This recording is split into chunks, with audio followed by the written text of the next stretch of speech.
Good morning mga Pops! Another day, another biyahe rin naman. Time check, 10:10 in the morning. So naisipan kong bumiyahe ngayong araw. Today is Thursday, July, ano ba ngayon? July 10. Tignan natin kung magkano kikitain natin kahit late na tayo bumiyahe mga Pops. At kung hanggang anong oras tayo matatapos. Basta ang ating daily target ay 2,500 pesos. So sige mga Pops, tara mag-enjoy at kumita ngayong araw. Let's go! Time check mga Pops, 10:09 in the morning. So meron tayong book from Masikat, Diliman, Quezon City going to Naiya Road, Pasay. Ang fare niya is 463 mga Pops. So atid na natin to. Let's go! So yun mga Pops, natid na natin si Sir. So di ko na rin na-videoan kasi merong biglang tumawag sa atin mga Pops. So good news to para sa akin. O para sa atin na rin. Kung saan mga Pops, habang binababa natin si Sir kanina, merong tumawag sa atin. So yan po yung isa sa mga naging client natin dito kay InDrive. Siguro nagustuhan niya po yung ating service, yung ating pakikisama sa loob ng sasakyan. Siguro yung pagdadrive na rin. Kaya that time kinuha niya po yung number ko. So in-explain niya lang sa akin na minsan may mga lakad siya, may mga transaction siya somewhere in Bulacan. Taga rito po siya sa Parañaque. So nataon na nandito po tayo, di ba po naghatid tayo sa may Newport. Nataon na nandito po tayo ngayon, tumawag siya. So in-accept ko po yung special trip. Okay, sabi ko nga ma'am, sakto nandito po ako ngayon sa Parañaque, sa Terminal 3. So medyo may kalayuan yung ating pick up location. Mga 7 kilometers or magsi 7 kilometers, 6 point something lang eh. Let's say 7 kilometers yung layo. So nagkasundo naman po kami ni ma'am sa price. At the same time, mukhang mabait naman si ma'am. Let's see kung may tip tayo mamaya. Sinishare ko lang itong mga Pops no, na pwede kang mag-accept ng mga special trip as long na nagkakasundo kayo ni customer. Kung nagkasundo kayo sa presyo, sa lugar, kung sa safety mo, kung nangangamba ka. Kasi kung sa tingin mong di safe, di pwede mo naman tanggihan. Kaya ako tinatanong ko kung ilan sila. So si ma'am lang ulit, isabihin kung sino yung nasakay ko before, siya lang rin yung isasakay ko ngayon. Kaya in-accept ko rin. Tsaka hindi ko naman nakikitaan si ma'am na mapapasama yung biyahe namin. Hindi naman. So ang biyahe namin from Parañaque going to Baliwag, Bulacan. So ang fare niya lang is 1.6. So ang kagandahan dito mga Pops, syempre mag-skyway tayo tsaka expressway, di ba? So all goods in the hoods na rin mga Pops. Kaya in-accept na natin yung offer. Trinay ko rin, tanungin si ma'am na, ma'am magpapaantay po ba kayo? So hindi na daw, baka meron siyang, pag ginabi siya doon meron siyang malapit na kaibigan na matutuloy. So hindi na siya nagpaantay. So yun ang ating fare mga Pops, 1.6 plus toll fee mga Pops. At syempre kung magustuhan niyo siguro ang ating serbisyo, balay mo naman mga Pops, bigyan tayo ng tip. And hopefully mga Pops, makakuha din tayo ng pabalik. Mas paldo tayo nun mga Pops kung makakuha tayo ng pabalik mula dun sa Baliwag, Bulacan. So comment nyo nga mga Pops kung tama lang ba yung naging decision ko na tanggapin yung offer ni ma'am na sa halagang 1,600 pesos plus skyway and expressway going to Baliwag, Bulacan. So paki-comment na lang mga Pops kung tama ako.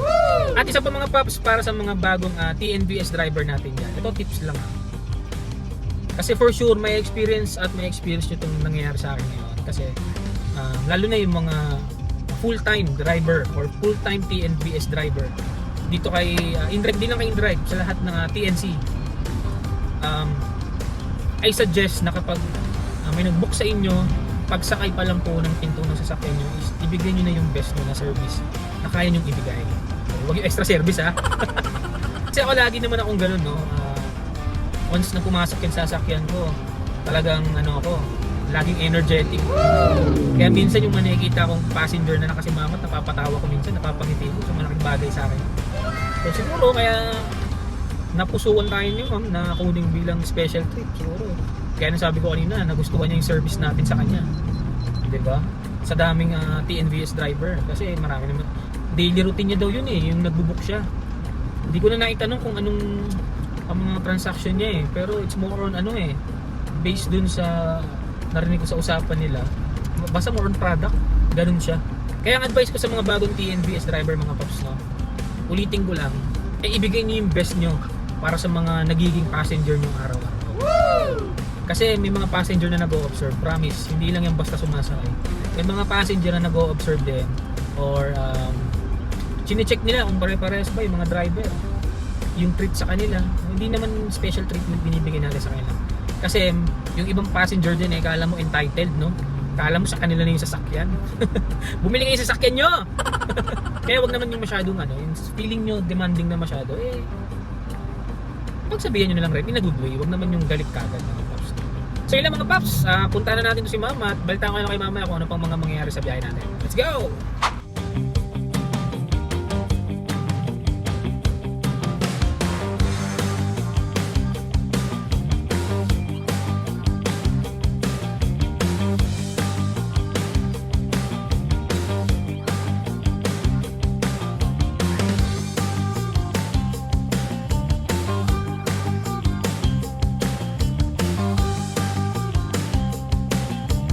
So ayan si ma'am, diba?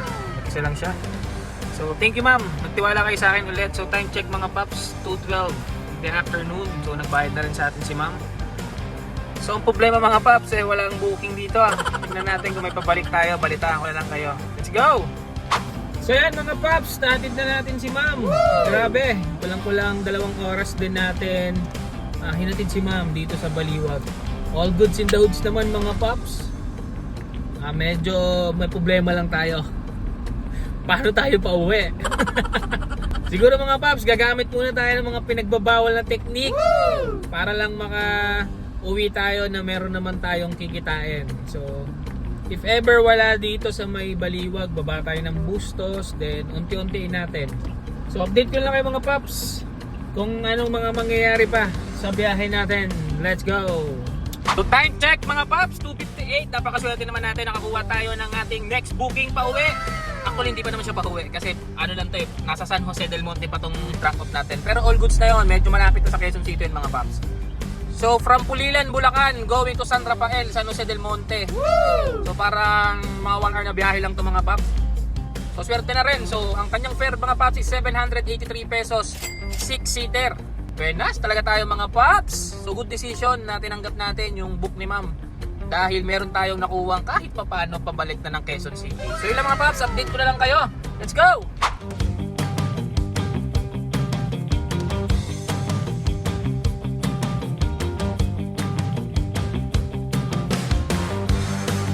Thank you po mga ma'am and sir. So time check mga paps, 5:02 PM. So nag-load tayo ng 500 pesos, 2 na naman yung wallet natin. So sana may makuha pa tayo. So nandito tayo ngayon sa San Jose del Monte. Sana may makuha pa tayo pa Quezon City. So update ko lang kayo ulit maya mga paps. Let's go! So yan mga paps, gulat kayo no? Bago yung damit natin. Konting recap lang mga paps. Kung mapapansin nyo, iba yung suot natin ngayon. Bale, July 11 na po ngayon mga paps. So yung biyahe natin kahapon is July 10, araw ng Thursday. Okay, so medyo hindi kasi naging maganda yung pakaramdam ko pagkahatid ko doon sa San Jose. Okay, so konting recap lang, isa-isay natin mga paps. So kahapon dumiyahe tayo ng InDrive. Pagkababa natin sa may Newport mga paps, gaya ng sabi ko, meron tumawag sa atin yung isa sa mga client natin before kay InDrive na kinuha yung ating contact number para if ever or in case na malapit ako sa location niya, pwede ko siyang or pwede niya akong i-book ng special trip mga paps. So yun nga mga paps, 1,600 yung naging fare niya sa akin from Parañaque City going to Baliwag, Bulacan. And then after noon, nakakuha pa tayo ng book sa InDrive ulit from Pulilan natin or Plaridel going to San Jose na. So ang fare niya noon is 700 plus pero ang binigay na sa akin is 900 pesos. Then after noon mga paps, hindi na ako nakapag-video gawa ng sobrang sakit na ng ulo ko talaga, yung tipong sumuka na ako mga paps sa gilid. Gumilid ako tapos sumuka ako kasi hindi ko na kaya. Kaya hindi na rin ako nakapag-video ng ating computation. Kaya ngayong araw natin kukumputin kung magkano po yung kinita natin kahapon. So, tara mga paps, simulan na natin. So yun mga paps, ang kinita natin kahapon July 10, 2025, Thursday yan mga paps, is 1,225 pesos. So 3 bookings lang yan mga paps, and then yung ating special trip na ang fare is 1,600. So pagsasamahin lang natin sila paps para lumabas yung ating gross income.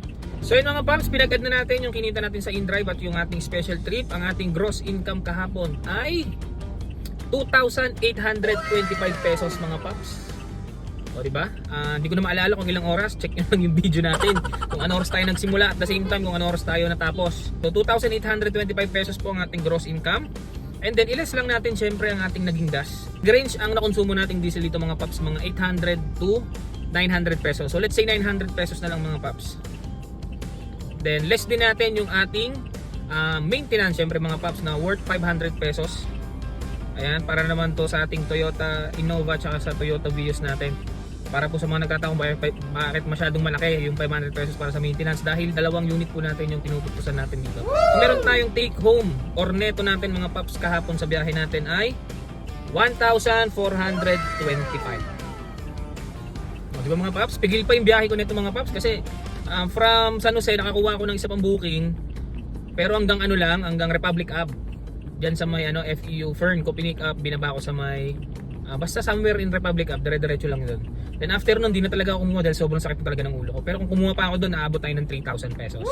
So yun mga paps, nakita na natin kung magkano yung kinita natin kahapon. Kaya sa mga bagong viewers naman natin dyan mga paps, huwag nyo naman kalimutang mag-like at subscribe para naman magtuloy-tuloy ang paggawa at pag-upload natin ng mga content, di ba? At pahabol ko pa mga paps, pag meron kayong mga katanungan, just comment down below mga paps. So yun lang mga paps, sa muli natin pagkikita, paalam!